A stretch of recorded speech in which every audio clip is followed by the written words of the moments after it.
तुम लोग अपने अपने घर जाओ, अब हमारे सोने का वक्त हो गया है। नवाब साहब मुझ पे ही मेहरबानी कर दीजिए, मैं बहुत परेशान हूँ। अभी हम कुछ नहीं सुनेंगे, आपकी जो भी परेशानी है सुबह आकर बताना। मेरी परेशानी सुन लीजिए नवाब साहब, वरना मेरा कबद्दू टैं बोल जाएगा। टैं बोल जाएगा मतलब मेरा बेटा कबद्दू खा खा के मोटा होता जा रहा है। डॉक्टर ने कहा है कि जल्दी पतला नहीं हुआ तो ये मर जाएगा।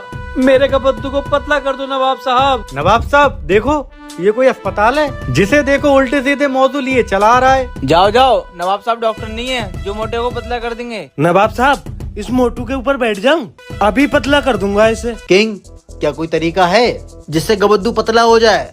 नवाब साहब, आप गबद्दू को 40 दिन मेरे साथ छोड़ दीजिए, मैं आपको यकीन दिलाता हूँ कि गबद्दू जरूर पतला हो जाएगा। ठीक है किंग, हम तुम्हें 40 दिन देते हैं। गबद्दू, तुम यहाँ जितना चाहो उतना खाना खाना, बस तुम्हें सुबह 5 बजे इस महल में दीपक जलाना होगा और रात को 8 बजे दीपक जलाना होगा। लेकिन अगर तुम किसी दिन भी लेट हुए दीपक जलाने में तो तुम्हें बहुत खतरनाक सजा दी जाएगी। चलो।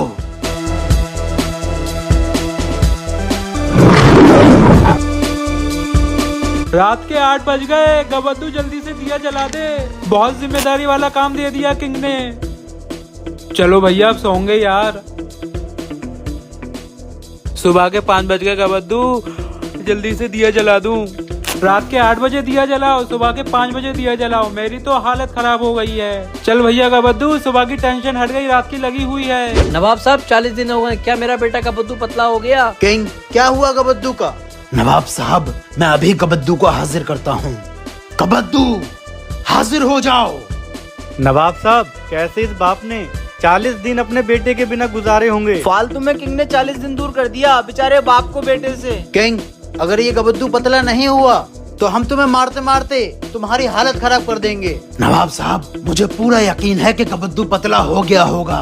मैंने आवाज दी है, बस वो आता ही होगा। पापा, मैं पतला हो गया। मेरा बेटा कबद्दू।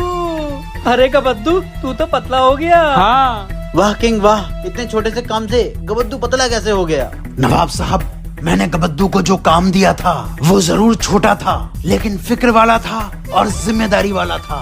गबद्दू अपने काम की वजह से पतला नहीं हुआ, बल्कि गबद्दू रोज सुबह शाम दिया जलाने की फिक्र में पतला हो गया। नवाब साहब, आपने भी सुना होगा कि फिक्र इंसान को कमजोर कर देती है, बस इसीलिए मैंने गबद्दू को ये काम दिया। रुको जरा, सब्र करो। हाथों में फोन है पर अल्लाह लिखने का समय नहीं।